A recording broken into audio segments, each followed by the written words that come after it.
السلام عليكم.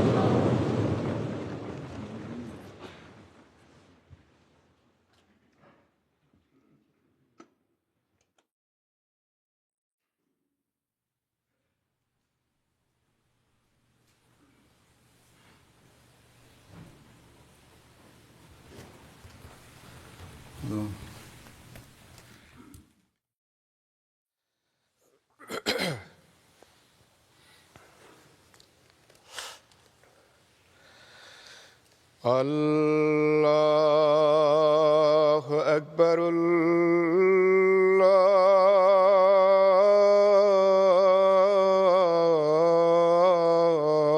الله أكبر. الله أكبر.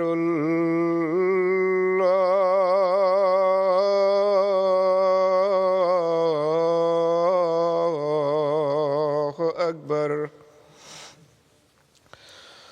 أشهد أن لا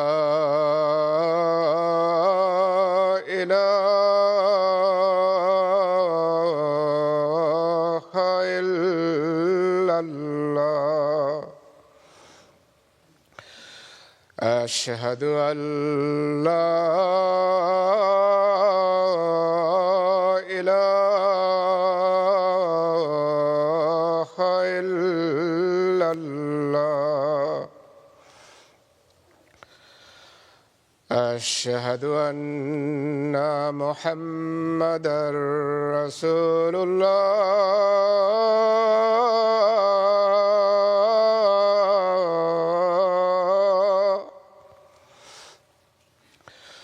أشهد أن محمدًا رسول الله. حي على الصلاة.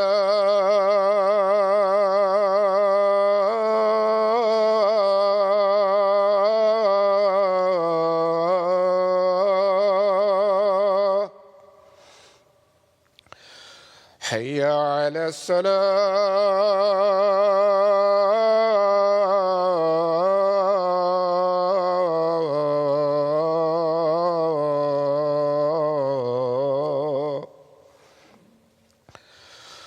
حي على الفلاح.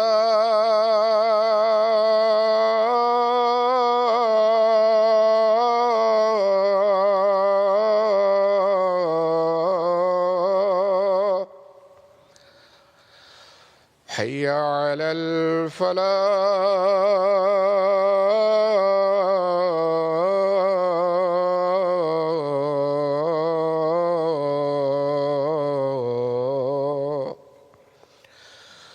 الله أكبر.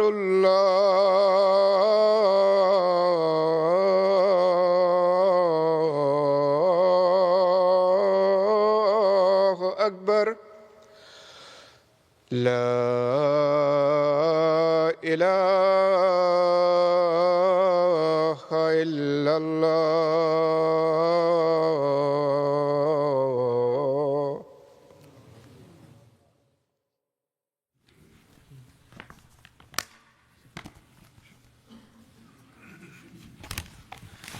السلام عليكم ورحمة الله.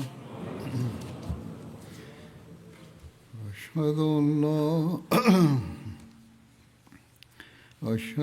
لا إله إلا الله وحده لا شريك له وأشهد أن محمدًا عبده ورسوله. أما بعد فأعوذ بالله من الشيطان الرجيم. بسم الله الرحمن الرحيم. الحمد لله رب العالمين. الرحمن الرحيم. مالك يوم الدين. إياك نعبد وإياك نستعين. اهدنا الصراط المستقيم.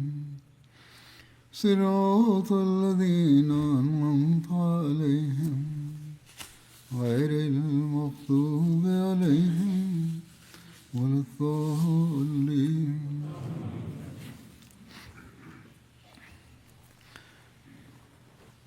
اللہ تعالیٰ کے فضل سے کل سے رمضان شروع ہے. یہ روزوں کا مہینہ اللہ تعالیٰ نے ہمیں خاص طور پر اللہ تعالیٰ سے تعلق جوڑنے اور اپنی روحانی اصلاح کے لیے مہیا فرمایا. اللہ تعالیٰ اس مہینے سے ہر احمدی کو زیادہ سے زیادہ فائدہ اٹھانے کی توفیق دے.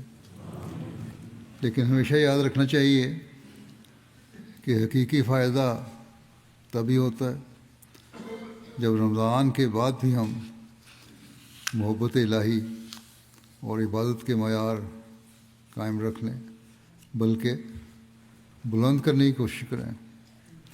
تبھی ہم اپنے مقصد پیدائش کو بھی پورا کرنے والے ہوں گے.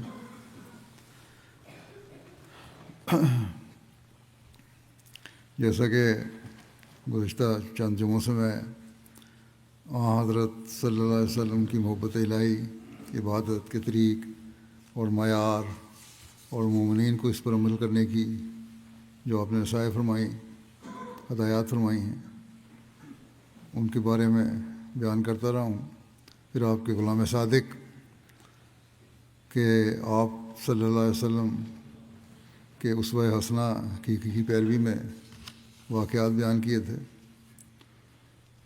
تو یہ مضمون تو چل رہا ہے ابھی بھی، اور آج رمضان کی مناسبت سے بھی یہی چلتا رہے گا.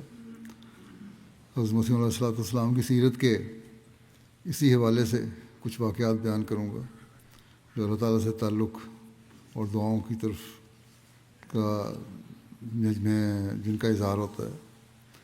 یہ بھی اللہ تعالیٰ کا خاص فضل ہے کہ وہ عبادت اور محبت الہی کے ان واقعات کو جو آقا اور غلام کے ہیں یہاں تک ہمیں لے آیا کہ ہم رمضان میں داخل ہو گئے.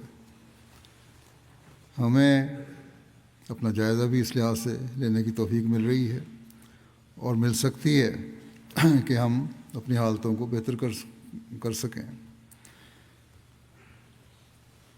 بس جو واقعات میں بیان کروں گا یا کرتا رہا ہوں، ہم میں سے ہر ایک کو چاہیے کہ اپنی روحانی حالت کو بہتر کرنے اور جائزہ لینے کے لیے انہیں اپنے سامنے رکھے اور کوشش کرتا رہے کہ ہم ان باتوں اور اعمال پر بھی عمل کریں گے جو ہمارے آقا حضرت محمد مصطفیٰ صلی اللہ علیہ وسلم اور آپ کے غلام صادق کے عبادت کے طریق تھے، یا جو اللہ تعالیٰ سے ان کا تعلق تھا. صرف یہی نہ ہو کہ ہم ان واقعات کو سنیں اور معزوز ہوں، بلکہ یہ ہمارے لیے رہنما ہونے چاہیے.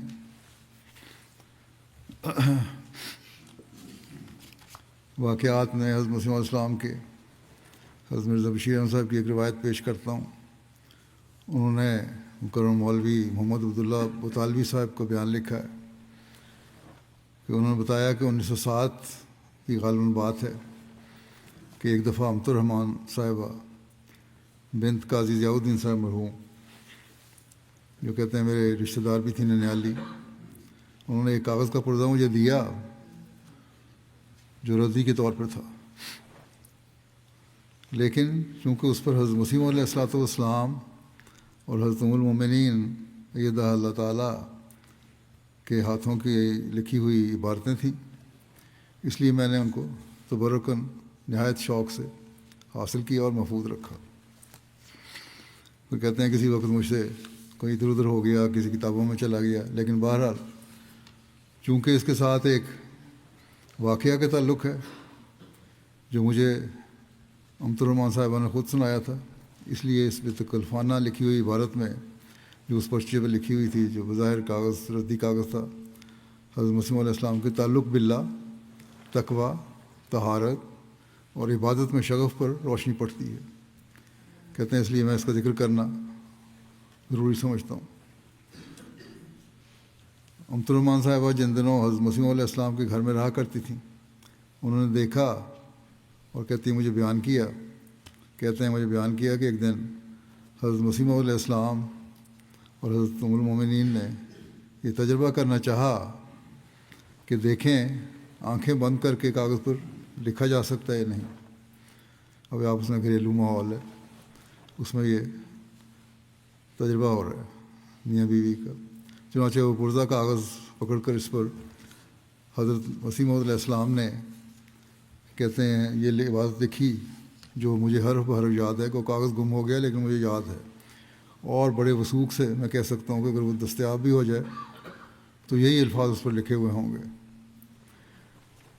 حضور نے آنکھیں بند کرنے کی حالت میں جو لکھا وہ یہ تھا کہ انسان کو چاہیے کہ ہر وقت خدا تعالیٰ سے ڈرتا رہے اور 5 وقت اس کے حضور دعا کرتا رہے۔ بس یہ وہ معیار ہے جس کی آپ نے ہمیشہ اپنے ماننے والوں کو تلقین کی۔ آپ کو ہر وقت صرف یہی خیال رہتا تھا کہ میرے ماننے والے بلکہ ہر مومن انسان ایسا ہو جس میں خدا خوفی ہو اور وہ ہمیشہ عبادت کی طرف توجہ رکھنے والا ہو۔ بہرحال اس تحریر پہ حضرت اماں جان کی بھی تحریر تھی، وہ بھی میں بیان کر دیتا ہوں، جو عام گھریلو معاملات کے بارے میں تھی۔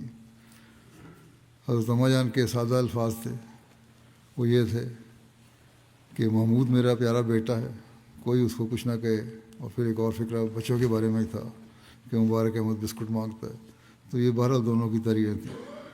تو لکھتے ہیں کہ یہ عام گھریلو باتیں تھیں جو انہوں نے لکھیں۔ پھر کہتے ہیں کہ حضرت مسیح علیہ السلام کی عبارت اگرچہ شکستہ تھی لیکن پختہ تھی۔ وہ آنکھیں بند کر کے لکھا تھا، جو لگ رہا تھا کہ سیٹ کے لکھا ہوا ہے، لیکن بہرحال اس میں پختگی تھی اور پڑھی جاتی تھی۔ باوجود آنکھیں بند کر کے لکھنے کے اس میں سطر بندی مثل دوسری تحریرات کے قائم تھی۔ اسی طرح دوسری تحریرات میں سیدھا لائن میں آدمی لکھتا ہے، وہ قائم تھا، سیدھی لائن تھی۔ لیکن حضرت ام المومنین کے حروف اپنی جگہ سے اوپر نیچے تھے اور سطر بندی بھی قائم نہیں رہی۔ لیکن کہتے ہیں خاص بات جو اس میں ہے، یہ تو خیر ہو گئی ہے لکھی ہوئی تحریر کیا تھی، جس کا مجھے ہمیشہ لطف آتا ہے، اور واقعی یہ لطف والی بات ہے کہ اپنے گھر میں بے تکلفانہ بیٹھے ہوئے بھی اگر اچانک بے سوچے سمجھے کوئی بات حضور کو لکھنی پڑتی ہے تو وہ نصیحتانہ کلمات کے سوا اور کوئی نہیں سوچی۔ اور ام المومنین نے یہ عبارت ایسی تھی جو ماحول کے مطابق ان کے ذہن میں موجود ہو سکتی تھی۔ تو انہوں نے لکھا ہے یہ کہ،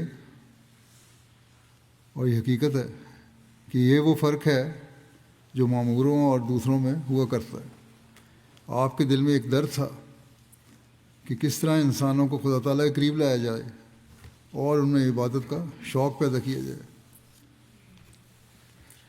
بس یہ ایک سادہ سی گھر کے ماحول کی بات ہے، لیکن اس میں بڑا گہرا سبق ہے۔ اسی طرح حضرت مرزا بشیر احمد صاحب نے ایک اور واقعہ بیان کیا ہے، میاں عبداللہ سنوری صاحب نے بیان کیا۔ حضرت صاحب نے 1884 میں ارادہ فرمایا کہ قادیان سے باہر جا کر کہیں چلا کشی فرمائیں اور ہندوستان کی سیر بھی کر لیں گے۔ چنانچہ آپ نے ارادہ فرمایا کہ سوجان پور ضلع گرداسپور میں جا کر خلوت میں رہیں، اور اس کے متعلق حضور علیہ السلام نے اپنے ہاتھ کا لکھا ہوا ایک پوسٹ کارڈ میاں عبداللہ کہتے ہیں مجھے روانہ کیا۔ تو میں نے عرض کیا کہ مجھے بھی سفر اور ہندوستان کے سفر میں ساتھ رکھیں۔ حضور نے منظور فرمایا، مگر پھر حضور کو سفر سوجان پور کے متعلق الہام ہوا کہ تمہاری عقدہ کشائی ہوشیار پور میں ہوگی۔ چنانچہ آپ نے سوجان پور جانے کا ارادہ ترک کر دیا اور ہوشیار پور جانے کا ارادہ کر لیا۔ جب آپ ماہ جنوری 1886 میں ہوشیار پور جانے لگے تو مجھے خط لکھ کر حضور علیہ السلام نے قادیان بلایا میاں عبداللہ کو، اور شیخ مہر علی رئیس ہوشیار پور کو خط لکھا کہ میں 2 ماہ کے لیے واسطے ہوشیار پور آنا چاہتا ہوں، کسی ایسے مکان کا انتظام کر دیں جو شہر کے کنارے پر ہو اور اس میں بالا خانہ بھی ہو، 2 منزلہ ہو اور باہر ہو۔ شیخ مہر علی نے اپنا ایک مکان جو طویلے کے نام سے مشہور تھا خالی کر دیا۔ حضور بحلی میں بیٹھ کر، یعنی بحلی چھوٹی بیل گاڑی کو کہتے ہیں، دریائے بیاس کے راستے تشریف لے گئے میاں عبداللہ صاحب کہتے ہیں کہ میں شیخ احمد علی اور فتح خان صاحب ساتھ تھے۔ فتح خان رسول پور متصل ٹانڈا ضلع ہوشیارپور کا رہنے والا تھا اور حضور کا بڑا معتقد تھا، مگر بعد میں بدقسمتی ہے کہ مولوی محمد حسین بٹالوی کے اثر کے نیچے آ کر مرتد ہو گیا۔ تو حضور جب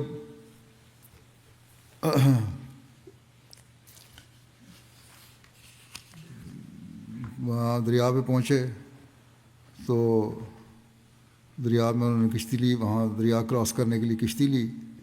جب کشتی چل رہی تھی تو حضور علیہ السلام نے کہتے ہیں مجھے سے مخاطب ہو کر فرمایا کہ میاں عبداللہ، کامل کی صحبت اس سفر دریا کی طرح ہے جس پہ پار ہونے کی امید ہے اور غرق ہونے کا بھی اندیشہ ہے۔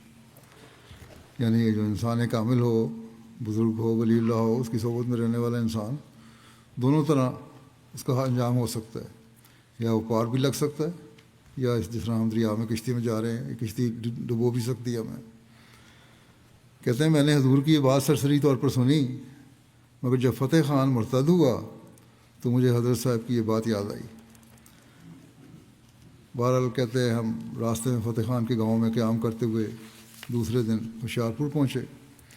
وہاں جاتے ہی حضرت صاحب نے طویلے کے بالا خانے میں قیام فرمایا، اور اس غرض سے کہ ہمارا آپس میں کوئی جھگڑا نہ ہو، ہم تینوں کے الگ الگ کام مقرر فرما دیے۔ میرے سپرد کھانا پکانے کا کام ہوا، فتح خان کی یہ ڈیوٹی لگائی گئی کہ وہ بازار سے سودا وغیرہ لایا کرے۔ شیخ احمد علی کا یہ کام مقرر ہوا کہ گھر کا بلائی کام اور آنے جانے والے کی مہمان نوازی کرے۔ اس کے بعد حضرت مسیح علیہ السلام نے بدریہ دستی اشتہارات اعلان کر دیا کہ 40 دن تک مجھے کوئی صاحب ملنے نہ آئے اور نہ کوئی صاحب مجھے دعوت کے لیے بلائیں۔ ان 40 دن گزرنے کے بعد میں یہاں 20 دن اور ٹھہروں گا۔ ان 20 دنوں میں ملنے والے ملیں، دعوت کا ارادہ رکھنے والے دعوت کر سکتے ہیں، اور سوال و جواب کرنے والے سوال جواب کر لیں۔ حضرت صاحب نے ہمیں بھی حکم دیا کہ ڈیوڑی کے اندر کی زنجیر ہر وقت لگی رہے، یعنی دروازہ اندر سے لاک ہو، اور گھر میں بھی کوئی شخص مجھے نہ بلائے۔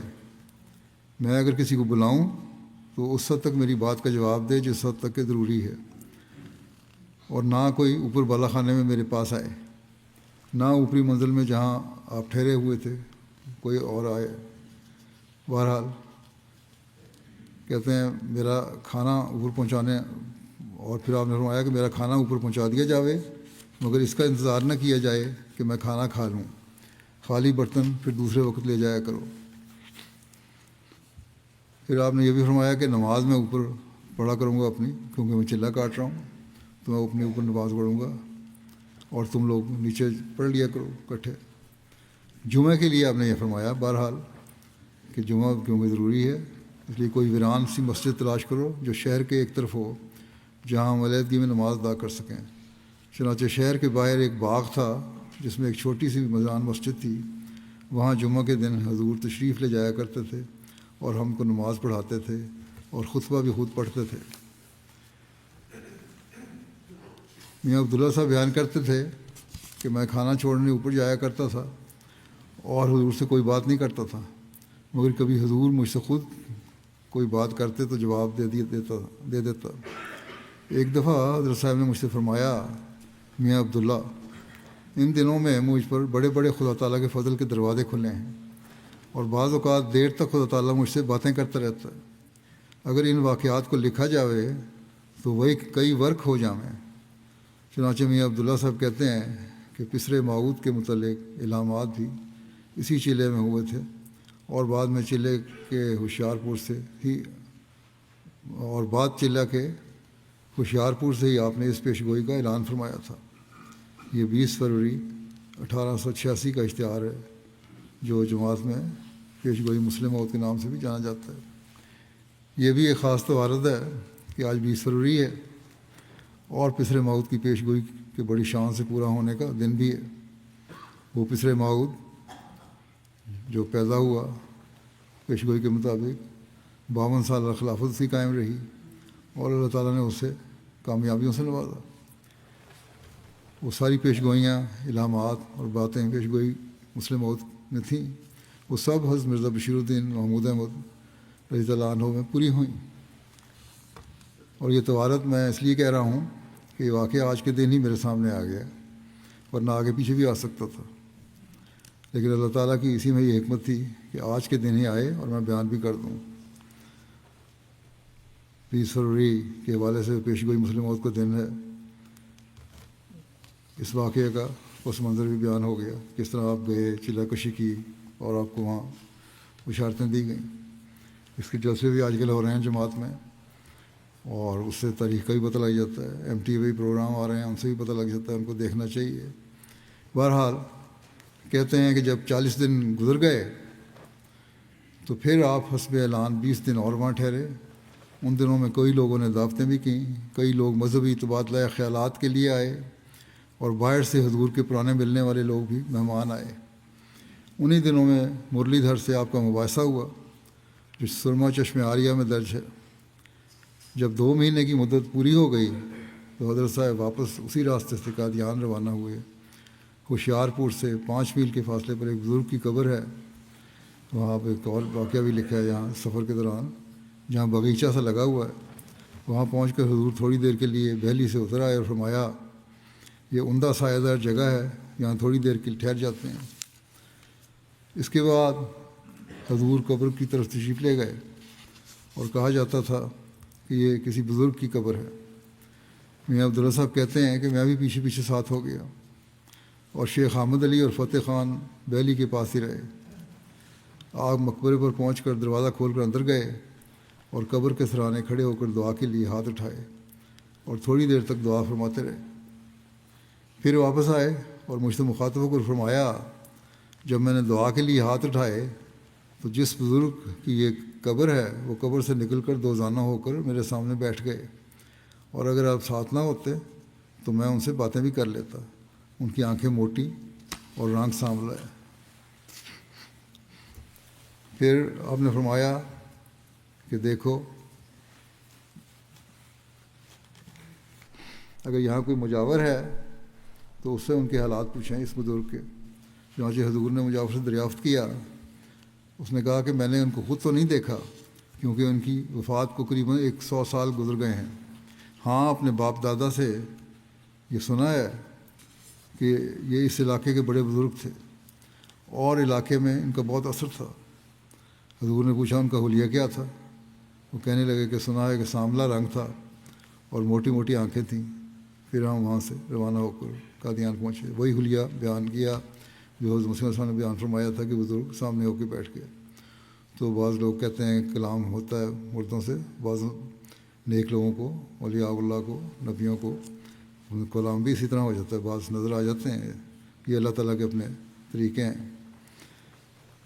بہرحال یہ سفر ختم ہوا اور وہ قادیان پہنچے۔ حضرت مرزا بشیر احمد صاحب کہتے ہیں کہ میں نے اس سفر کے بارے میں میاں عبداللہ سے دریافت کیا کہ حضرت صاحب اس خلوت کے زمانے میں کیا کرتے تھے اور کس طرح عبادت کرتے تھے۔ تو حضرت میاں عبداللہ نے جواب دیا کہ یہ ہمیں معلوم نہیں کیونکہ آپ اوپر بالا خانے میں رہتے تھے اور ہمیں اوپر جانے کا حکم نہیں تھا۔ کھانے وغیرہ کے لیے جب ہم اوپر جاتے تو اجازت لے کر جاتے۔ میاں عبداللہ صاحب بیان کرتے تھے کہ ایک دن جب میں کھانا رکھنے اوپر گیا تو حضرت صاحب نے فرمایا کہ مجھے الہام ہوا ہے کہ بورے کا من فیہا و من حولہا، کہ اور حضور نے اس کی تشریح فرمائی کہ من فیہا سے میں مراد ہوں یعنی حضرت مسیح علیہ السلام، اور من حولہا سے تم لوگ مراد ہو جو میرے ساتھ ہو۔ میاں عبداللہ صاحب بیان کرتے تھے کہ میں تو سارا دن گھر میں رہتا تھا، صرف جمعے کے دن حضور علیہ السلام کے ساتھ باہر جاتا تھا، اور شیخ احمد علی بھی اکثر گھر میں رہتا تھا، لیکن فتح خان اکثر سارا دن باہر رہتا تھا اور غالباً اسی الہام کے وقت وہ بھی باہر تھا۔ یہ میاں بشیر احمد صاحب کا خیال ہے۔ میاں عبداللہ صاحب بیان کرتے تھے کہ ان دنوں فتح خان حضرت مسیح علیہ السلام کا اتنا متقد تھا کہ ہمارے ساتھ بات کرتے ہوئے کہا کرتا تھا کہ حضرت صاحب کو تو میں نبی سمجھتا ہوں، اور میں اس بات پر پرانے معروف عقیدہ کی بنا پر گھبراتا تھا کہ نبی کس طرح آ سکتا ہے، اب تو نبی نہیں آ سکتا۔ لیکن فتح خان اس وقت آپ کا اتنا متقد تھا کہ آپ کو نبی اس وقت بھی کہتا تھا جب ابھی آپ نے بیعت بھی نہیں لی تھی، دعویٰ بھی نہیں کیا تھا کسی قسم کا، 3-4 سال پہلے کی بات ہے، لیکن جب اسے ٹھوکر لگی تو وہ مرتد ہو گیا۔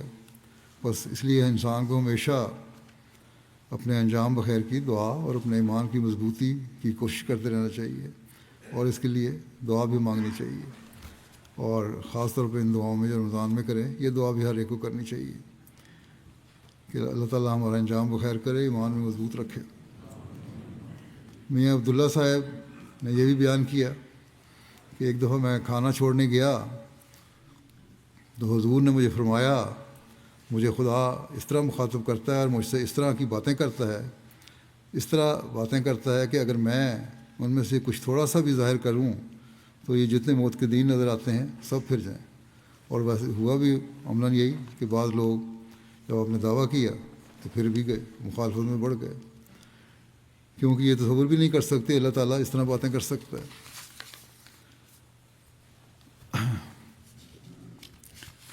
اسی طرح ایک اور واقعہ ہے نماز پڑھنے کے بارے میں۔ آپ کے بعض لوگ نماز کے فقہی مسائل کے بارے میں بات کرتے ہیں کہ کس طرح ہاتھ باندھنے چاہیے اور نماز کی مختلف حرکات کس طرح ہوں۔ تو حضرت مسیح علیہ والسلام عبادت اور نماز کے وقت کس طرح کیا کرتے تھے، نماز کس طرح پڑھتے تھے۔ ایک اس کے واقعہ میں آتا ہے میاں علی محمد صاحب حضرت مسیح علیہ السلام کے نماز کا طریق بیان کرتے ہیں کہ ایک دفعہ میں نے حضرت حضور کو نماز سنت پڑھتے ہوئے دیکھا۔ فرض سے پہلے آپ سنت میں پڑھ رہے تھے، حضور علیہ السلام نے ہاتھ ناف سے اوپر بندھے ہوئے تھے اور دائیں ہاتھ کی درمیانی انگلی کونی تک پہنچتی تھی، بلکہ کچھ پیچھے ہی رہتی تھی۔ سجدہ کرتے وقت آپ دونوں ہاتھوں کے درمیان ماتھا اور ناک زمین پر رکھتے تھے اور انگلیاں سیدھی کعبے کی سمت ہوتی تھیں، ہاتھ یوں سیدھے ہوتے تھے۔ جب آپ سجدے سے اٹھتے تھے تو کیونکہ آپ کی دستار مبارک ڈھیلی ہوتی تھی، پیچھے ہٹ جاتی تھی، اس کو انگلی سے سیدھا کر لیتے تھے۔ بہرحال یہ سنتیں انہوں نے لکھا ہے کہ سنتیں حضور علیہ السلام نے مسجد اقصیٰ میں اپنے والد ماجد کی قبر کے جنوب میں کھڑے ہو کر پڑھیں، اور اس کے بعد پھر فرض نماز شروع ہوئی جو مولوی نور الدین صاحب نے پڑھائی۔ اسی طرح حضرت محمد جمیل صاحب بیان کرتے ہیں جن دنوں پہلے طاعون کی بیماری پڑی اور حضرت اقدس باغ میں ڈیرا لے گئے، یعنی اپنے سارے خاندان سمیت وہاں شفٹ ہو گئے۔ کہتے ہیں ہم لوگ راتوں کو پہرا دیا کرتے تھے، اور کیونکہ طاعون کی بیماری کی وجہ سے کھلی جگہ مناسب ہوتی ہے اس لیے وہاں گئے تھے۔ بہرحال کہتے ہیں رات کے پہرے کے دوران ہم حضرت صاحب کے کیمپ کے پاس سے گزرتے اور حضرت حضور علیہ السلام نماز میں ہی مصروف نظر آتے، خدا جانے اب سوتے کس وقت ہوں گے۔ اسی طرح حضرت چودھری بھائی عبدالرحمٰن صاحب بیان کرتے ہیں کہ حضور تہجد کی نماز بڑی عاجزی سے پڑھا کرتے تھے، چنانچہ چھوٹی مسجد کے سامنے والی کوٹری میں بھی آواز سنائی دیتی تھی۔ حضور کا معمول تھا کہ اہدنا الصراط المستقیم کو بار بار دہراتے تھے۔ بس یہ دعا ہمیں بھی دہرانی چاہیے تاکہ اللہ تعالیٰ ہمیں ہمیشہ ہدایت پر قائم رکھے۔ حضرت ماسٹر نذیر حسین صاحب آپ کی تہجد کی نماز کی کیفیت بیان کرتے ہوئے لکھتے ہیں کہ ایک دفعہ جہلم جاتے ہوئے ہم لاہور میں میرے دادا حضرت میاں چراغ الدین صاحب مرحوم کے مکان مبارک منزل میں ٹھہرے۔ حضرت مسیح موعود علیہ السلام نے رات یہیں گزاری۔ ایک کمرے میں حضور کے سونے کے لیے جگہ بنا دی گئی۔ کہتے ہیں میں بھی اسی کمرے کے باہر دلان میں دروازے کے پاس سو گیا۔ رات کے کوئی 3 بجے جب میں جاگا اور کمرے کے اندر حضور کو دیکھا تو حضور نماز پڑھ رہے تھے۔ میں بھی وضو کر کے حضور کے پیچھے کچھ فاصلے پر نماز پڑھنے لگ گیا، اور میں نے بہت کوشش کی کہ حضور جتنا قیام یا رکوع یا سجدہ کرنے کی کوشش کروں، مگر نہ کر سکا۔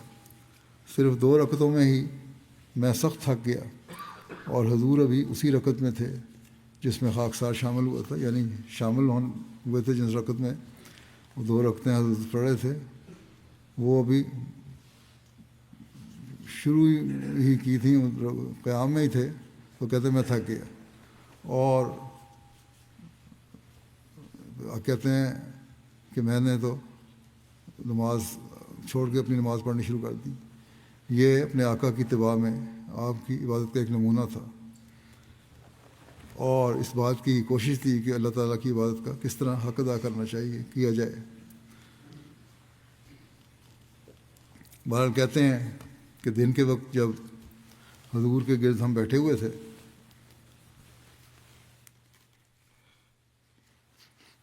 اور حضور جماعت کو تہجد پڑھنے کی تاکید فرما رہے تھے، تہجد پڑھنے کی تلقین فرما رہے تھے جماعت کو بھی، تو خاکسار نے عرض کیا کہ اگر تہجد نہ پڑھی جائے تو کم از کم کیا کیا جائے؟ پھر لوگ پوچھتے ہیں نا، نظر نہیں پڑی جاتی پھر کیا کیا جائے؟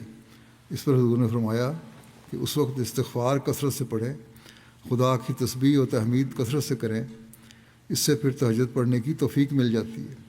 اب یہ دعائیں جو آپ نے سکھائیں وہ اس لیے نہیں کہ یہ تہجد کا متبادل ہو جائیں گی، بلکہ اس لیے کہ ان سے تہجد پڑھنے کی توفیق ملے گی۔ حضرت مرزا بشیر احمد صاحب نے بھی لکھا ہے کہ مجھ سے جب تہجد پڑھنے میں غفلت ہو جاتی ہے، غالباً مرزا بشیر احمد صاحب کا یہ بیان کہ میں یا راوی کا، تو میں اس پر عمل کرتا ہوں اور مجھے تہجد کی توفیق مل جاتی ہے۔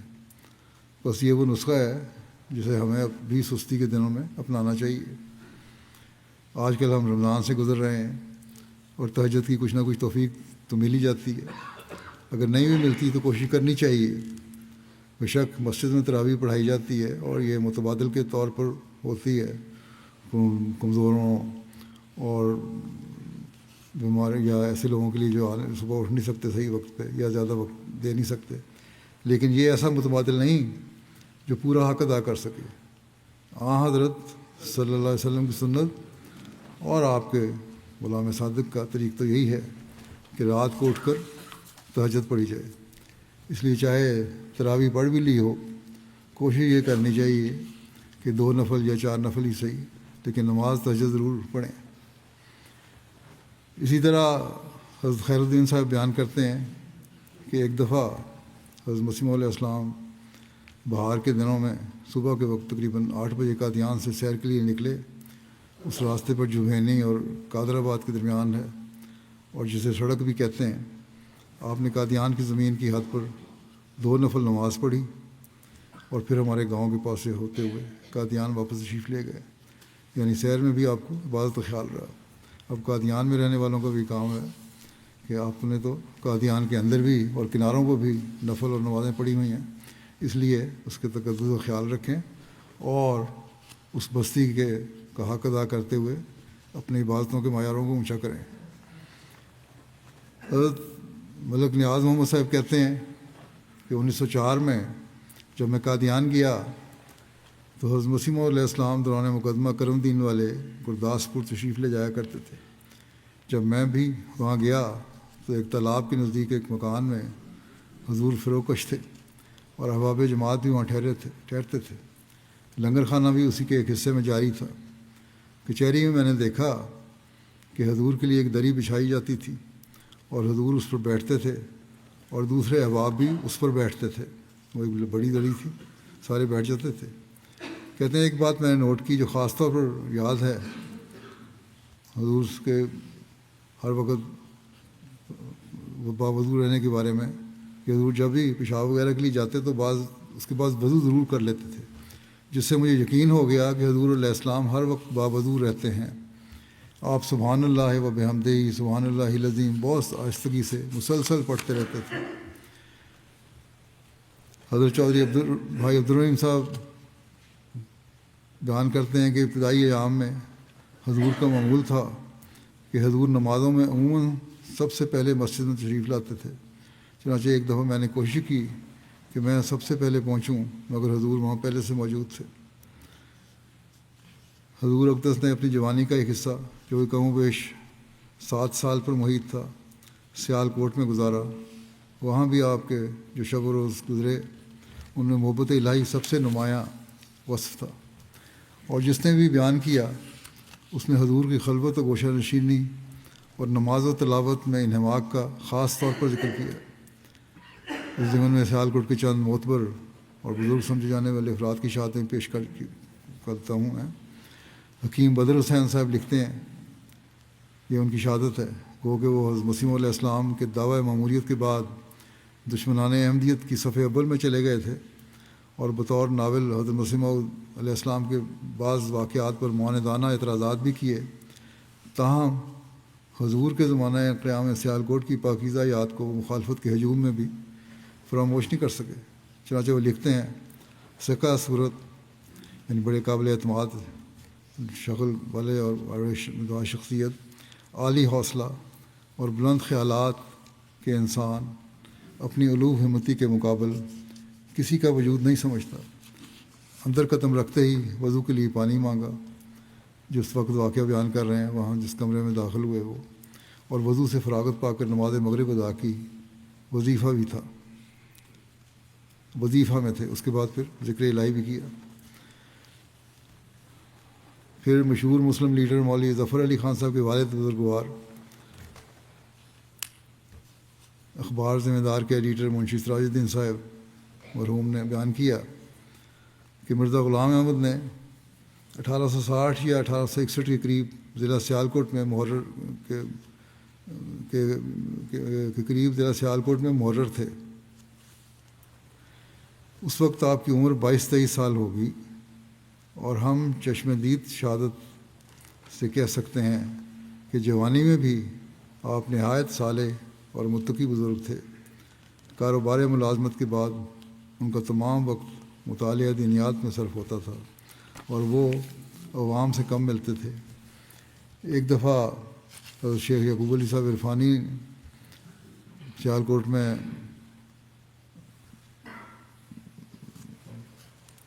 سید میر حسن صاحب سے ملے، ان کا گزشتہ بھی خطبہ میں نے ذکر کیا تھا، تو انہوں نے چشم پر آب ہو کر فرمایا، بڑی نرم آنکھوں کے ساتھ فرمایا، افسوس ہم نے اس کی قدر نہ کی۔ ان کے کمالات روحانی کو بیان نہیں کر سکتا۔ ان کی زندگی معمولی انسان کی زندگی نہ تھی، بلکہ وہ ان لوگوں میں سے تھے جو خدا تعالیٰ کے خاص بندے ہوتے ہیں اور دنیا میں کبھی کبھی آتے ہیں۔ ایک ایسا واقعہ بھی ہے جو ایک عام آدمی جو دیہاتی ہے، اس کو بھی اس کے متعلق ہے کہ اس نے بھی کس طرح حضرت مسیح علیہ السلام کی نور کو پہچانا۔ اللہ تعالیٰ سے محبت کرنے والوں کے اور برگزیدوں کے چہروں پر سے نور ٹپکتا ہے۔ حضرت مرزا بشیر احمد صاحب نے لکھا ہے کہ حضرت والدہ صاحبہ نے بیان کیا کہ ان سے حضرت مسیح علیہ السلام نے بیان کیا کہ ایک دفعہ کسی مقدمے کے واسطے میں ڈلہوزی پہاڑ پر جا رہا تھا، تو راستے میں بارش آ گئی۔ میں اور میرا ساتھی چکے سے اتر آئے اور ایک پہاڑی آدمی کے مکان کی طرف گئے جو راستے کے پاس تھا۔ میرے ساتھی نے آگے بڑھ کر مالک مکان سے اندر آنے کی اجازت چاہی، مگر اس نے روک دیا۔ ایک چھوٹا سا کمرہ ہوگا، بیچاروں غریبوں کے مکان تو ایسے ہی ہوتے تھے۔ اس پر ان کی باہم تکرار ہو گئی اور مالک مکان تیز ہو گیا اور گالیاں دینے لگ گیا۔ جب انہوں نے کہا کہ میں نے آنا ہے، اس نے کہا میں نہیں آنے دینا، تو تکرار شروع ہو گئی۔ حضرت صاحب نے فرمایا کہ میں یہ تکرار سن کر آگے بڑھا، اور جو ہی میری اور مالک مکان کی آنکھیں ملیں تو پیشتر اس کے کہ میں کچھ بولوں، اس نے اپنا سر نیچے ڈال لیا اور کہا کہ میں یہ بات کہ اصل میں بات یہ ہے کہ میری ایک جوان لڑکی ہے، اس لیے میں اجنبی آدمی کو گھر میں نہیں گھسنے دیتا، مگر آپ بے شک اندر آ جائیں۔ حضرت صاحب فرماتے تھے کہ وہ ایک اجنبی آدمی تھا، نہ میں اسے جانتا تھا اور نہ وہ مجھے جانتا تھا۔ تو یہ دراصل وہ خدائی نور ہے، شرافت اور عبادت کی نشانی تھی جو آپ کے چہرے سے اسے بھی نظر آ گئی، اور اس نے کہا ٹھیک ہے آپ اندر آ سکتے ہیں۔ خدا تعالیٰ کی ذات ہر وقت آپ کے مدنظر رہتی تھی۔ کسی بھی مصروفیت یا مشغولیت نے آپ کو ذکر الہی سے دور نہیں کیا۔ چنانچہ مقدمات میں بھی ہم نے یہی اسوہ دیکھا ہے، میں نے پہلے واقعہ بھی بیان کیا تھا۔ ایسے نازک وقت میں نماز کا اہتمام اور التزام ایک مشکل امر ہوتا ہے جب مقدمہ پیش ہو رہا ہو، لیکن آپ خدا کی محبت میں ایسے متوکل اور بے نیاز تھے کہ مقدمہ عدالت میں پیش ہے، حاضری کا کوئی وقت بھی ہو سکتا ہے، ہر کارہ کسی کو بھی بلا سکتا ہے، لیکن جو ہی نماز کا وقت ہوتا آپ عدالت کی صدا کو چھوڑ کر اور غیر حاضری سے ہونے والے نقصانات کی کچھ بھی پرواہ نہ کرتے ہوئے بارگاہ الہی کی صدا پر لبیک کہتے ہوئے اس کی بارگاہ میں حاضر ہو جاتے ہیں۔ یہ ہے اصل چیز جو ہر ایک کو یاد رکھنی چاہیے کہ نماز کے وقت میں نماز کو بہرحال مقدم کریں۔ یہ وہ اسوہ ہے اور نمونہ ہے جو ایک مومن خاصہ ہے۔ آپ نے اپنے آقا سے یہ سیکھا اور اس پر عمل کیا اور ہمارے سامنے یہ نمونہ رکھا۔ شیخ یعقوب علی صاحب عرفانی نے بڑے خوبصورت انداز میں آپ کی حالت بیان کی ہے۔ لکھتے ہیں کہ مقدمات کا یہ سلسلہ بڑا لمبا تھا اور چیف کورٹ تک بعض مقدمات کی پیروی آپ کو کرنی پڑتی تھی۔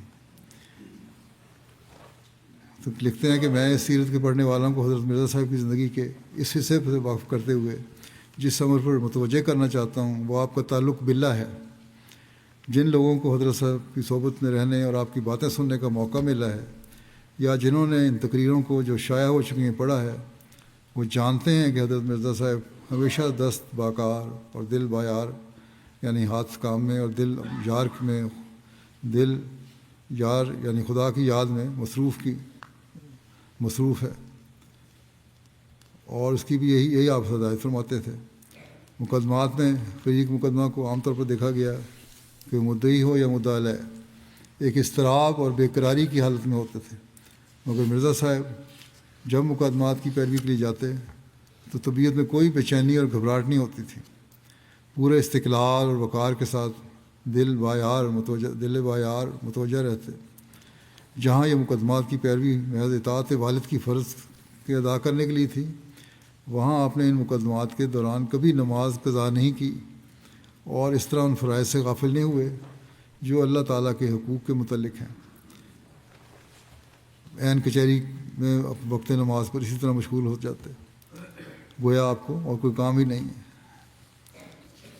تو اور پھر واقعات بھی انہوں نے لکھے ہیں کہ وہی اس طرح کچہری سے آوازیں پڑتی تھی، بعض دفعہ ایسا ہوا مگر آپ بے پرواہ ہوئے۔ پھر لکھتے ہیں کہ مقدمات کے ان سفروں میں بھی ہر لمحہ اگر دھیان رہا تو اسی ذات کا جو خالق اور رب العالمین ہے۔ آپ کو طلوع ہوتے ہوئے سورج، رات کے آسمان پر چمکتے ہوئے چاند ستاروں، گرتے ہوئے جھرنوں اور آبشاروں، بلند و بالا پہاڑوں، بہتے پانیوں، لہلہاتے کھیتوں، پرندوں کی چہچہاہٹ اور رعد و برق کی آوازوں میں ایک ہی ہستی کا پرتو نظر آتا تھا اور اسی مبدأ الانوار کی جھلک نظر آتی ہے۔ یعنی اللہ تعالیٰ کی ہر چیز میں آپ کو اللہ تعالیٰ کی قدرت نظر آیا کرتی تھی، ہر طرف اسی محبوب حقیقی کا جلوہ نظر آتا تھا۔ وہ چاند کو دیکھ کر اگر سخت بے قل ہوتا ہے تو اس لیے کہ اس میں بھی جمال یار کے کچھ آثار دکھائی دیتے ہیں۔ چشمہ خورشید میں اس کی موجیں مشہود نظر آتی ہیں اور ہر ستارے میں اس کی چمکار کا تماشا دکھائی دیتا ہے۔ خوب رویوں میں ملاحت اسی خالق حقیقی کے حسن کا پتہ دیتی ہے۔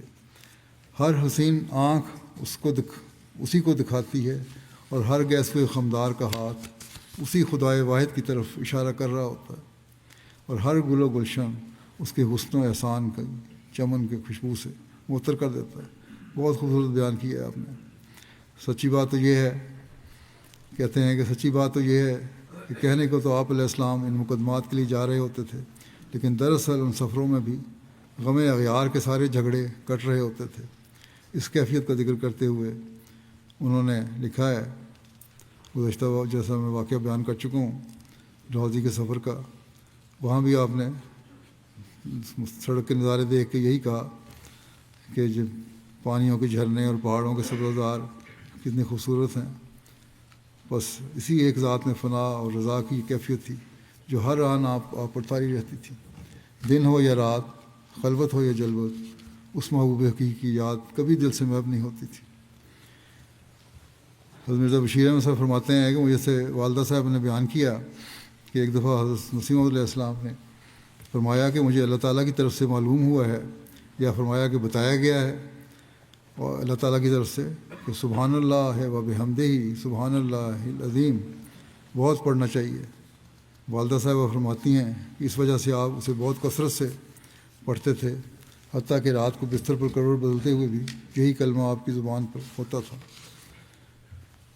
حضرت مرزا بشیر احمد صاحب کہتے ہیں کہ میں نے جب مولوی شیر علی صاحب سے یہ روایت بیان کی تو انہوں نے کہا کہ میں نے بھی یہی دیکھا کہ حضرت مسیح علیہ السلام سبحان اللہ بہت پڑھتے تھے، اور حضرت مرزا بشیر احمد صاحب نے اپنا مشاہدہ بھی بیان کیا ہے کہ میں نے حضرت مسیح علیہ السلام کو ہمیشہ سبحان اللہ پڑھتے سنا ہے، اور بہت آہستہ آہستہ ٹھہر ٹھہر کر سکون و اطمینان سے اور نرمی کے ساتھ یہ الفاظ زبان پر دہراتے تھے، اس طرح کہ گویا ساتھ ساتھ صفات باری تعالیٰ پر غور بھی فرماتے جاتے تھے۔ پھر انہوں نے لکھا حضرت مرزا بشیر احمد صاحب نے کہ پیر سراج الحق صاحب نعمانی نے مجھے بیان کیا کہ حضرت صاحب کے سونے کی کیفیت یہ تھی کہ تھوڑے تھوڑے عرصے کے بعد آپ جاگ اٹھتے اور منہ سے آہستہ آہستہ سبحان اللہ فرمانے لگ جاتے اور پھر سو جاتے تھے۔ حضرت شیخ یعقوب علی سرفانی لکھتے ہیں کہ حضرت مسیح علیہ السلام کو اپنے آقا اور محسن حضرت نبی کریم صلی اللہ علیہ وسلم کے طرز و اتباع میں گوشہ نشینی اور گوشہ تنہائی بہت پسند تھا، اور اگر ان کے اختیار میں ہوتا تو کبھی باہر نہ آتے۔ متعدد مرتبہ یہ بات آپ نے اپنی تقریروں اور تحریروں میں ظاہر کی ہے۔ غرض جب آپ کی گوشہ نشینی نازک طبیعت اور خلوت پسند فطرت پر ایک پرزور اثر پڑا اور جذبہ الہیہ سے آپ بالکل اللہ تعالیٰ کی طرف کھینچے گئے، تو آپ نے اپنے والد صاحب کو خط لکھا۔ اس مکتوب کو پڑھنے سے معلوم ہوگا کہ حضور علیہ السلام کس طرح اول عمر سے ہی اس دنیا سے متنفر اور اللہ تعالیٰ سے اپنے تعلقات کو مضبوط کرنے کی فکر میں رہتے تھے۔ جوانی کی حالت میں لکھا گیا یہ خط بھی آپ کی پاکیزہ فطرت اور مطہر سیرت کا ایک جزو ہے۔ فارسی میں خط ہے، کچھ حصہ میں بیان کر دیتا ہوں۔ آپ نے لکھا والد صاحب کو مخاطب کر کے کہ ان ایام میں برائل عین دیکھتا ہوں اور بچشم سر بڑی فکر کی آنکھ سے دیکھتا ہوں، مشاہدہ کر رہا ہوں کہ تمام ممالک اور بلاد میں ہر سال کوئی نہ کوئی وبا آ جاتی ہے جو دوستوں کو دوستوں سے اور عزیزوں کو عزیزوں سے جدا کر دیتی ہے، اور کسی سال بھی میں یہ نہیں دیکھتا کہ بھڑکتی آگ اور یہ دردناک حوادث شور قیامت برپا نہیں کرتے۔ ان حالات کو دیکھتے ہوئے دل دنیا سے سرد ہو چکا ہے اور چہرہ اس کے خوف سے زرد ہے۔ آج کل بھی دنیا کے جو حالات ہیں وہ اسی طرح ہمیں یاد کرا رہے ہیں کہ کس طرح ہر طرف آگیں بھڑک رہی ہیں، اس لیے ہمیں اللہ تعالیٰ سے زیادہ تعلق پیدا کرنا چاہیے۔ اور پھر ہم نے لکھا اس خط میں کہ اکثر شیخ مصلح الدین سعدی شیرازی کے یہ 2 مصرے یاد آتے ہیں اور حسرت کے آنسو بہتے چلے جاتے ہیں کہ مکن تکیہ بر عمر ناپائیدار مبائش ایمن اور بازی روزگار، کہ عمر ناپائیدار پر تکیہ نہ کر اور روزگار کے اس کھیل سے کبھی اپنے آپ کو امن میں نہ سمجھ۔ یہ نہ سمجھو کہ ہم دنیا میں پڑ گئے ہیں تو محفوظ ہو گئے۔ پھر لکھا کہ نیز یہ 2 مصرے فرخ قادیانی، اس زمانے میں مسیح علیہ السلام اپنا تخلص فرخ لکھا کرتے تھے، اس کے دیوان میں دل کے زخموں پر نمک پاشی کرتے ہیں کہ بدنیا دوں دل مبند اے جواں کہ وقت اجل می رسد ناگہاں، کہ اے نوجوان اس گھٹیا دنیا سے دل نہ لگا کہ اجل کا وقت اچانک آ جایا کرتا ہے۔ میں چاہتا ہوں کہ میں بقیہ عمر گوشہ تنہائی میں بیٹھوں، لوگوں کی صحبت سے دامن بچاؤں اور اللہ سبحانہ کی یاد میں مشغول ہو جاؤں، تاکہ گزشتہ پر عذر اور معافات کا تدارک ہو سکے۔ اس خط سے معلوم ہوتا ہے، اور بھی لمبا خط ہے یہ، کہ حضرت مسیح علیہ السلام کسی شہرت اور عظمت کے طلبگار نہ تھے اور خدا تعالیٰ کے ساتھ ایک تعلق صافی رکھتے تھے۔ یہ امر واقعہ ہے کہ آپ کے گوشہ نشینی اور گوشہ گزینی سے اس قدر محبت تھی کہ آپ کبھی جلوت میں نہ آتے اگر اللہ تعالیٰ کے حکم کی تعمیل مد نظر نہ ہوتی۔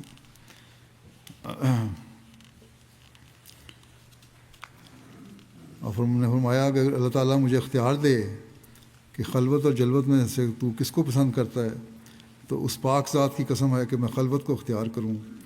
مجھے تو کشاں میدان عمل میں انہوں نے نکالا ہے۔ جو لذت مجھے خلوت میں آتی ہے اس سے بجز خدا کے کون واقف ہے۔ میں تقریباً 25 سال تک خلوت میں بیٹھا ہوں اور کبھی ایک لحظہ کے لیے بھی نہیں چاہا کہ دربار شہرت کی کرسی پر بیٹھوں۔ مجھے طبعاً اس سے کراہت رہی کہ لوگوں میں مل کر بیٹھوں، مگر امر عامر سے مجبور ہوں۔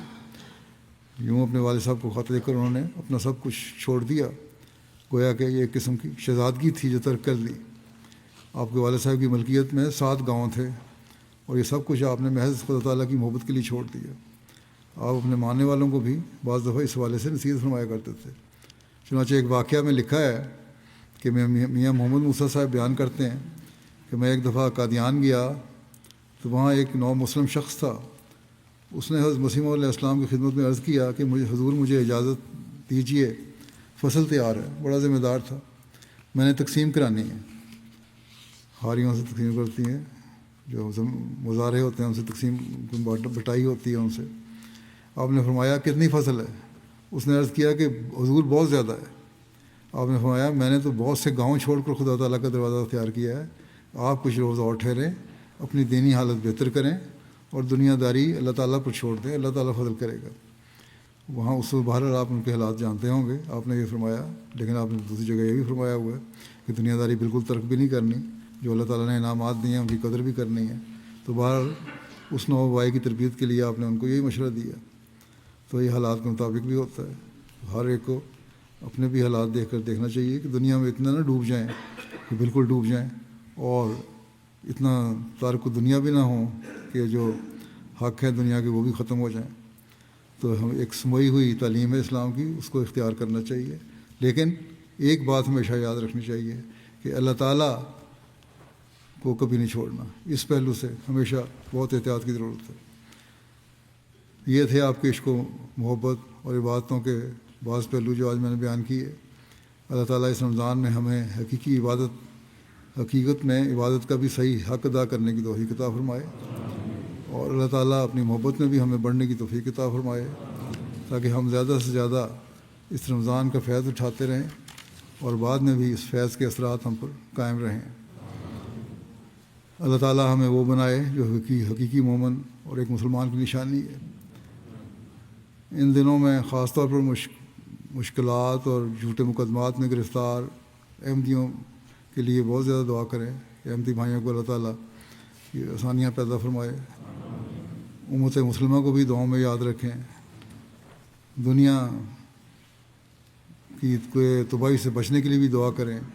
اللہ تعالیٰ جس طرح یہ ان کو اس شر سے، اس معصوم لوگوں کو ان کے شر سے بچائے، اور اگر یہ جنگ اور تباہی مقدر ہے تو اللہ تعالیٰ ہمیشہ معصوموں کو اس سے بچا کے رکھے اور ظالموں کی پکڑ فرمائے۔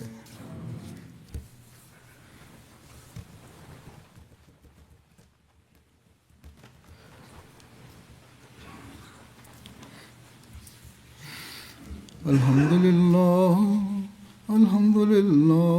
نحمده ونستعینه ونستغفره ونؤمن به ونتوکل علیہ ونعوذ باللہ من شرور انفسنا ومن سیئات اعمالنا من يهده الله فلا مضل له ومن يضلل فلا هادي له ونشهد أن لا إله إلا الله ونشهد أن محمدا عبده ورسوله عباد الله رحمكم الله إن الله يأمر بالعدل والإحسان وإيتاء ذي القربى وينهى عن الفحشاء والمنكر والبغي يعظكم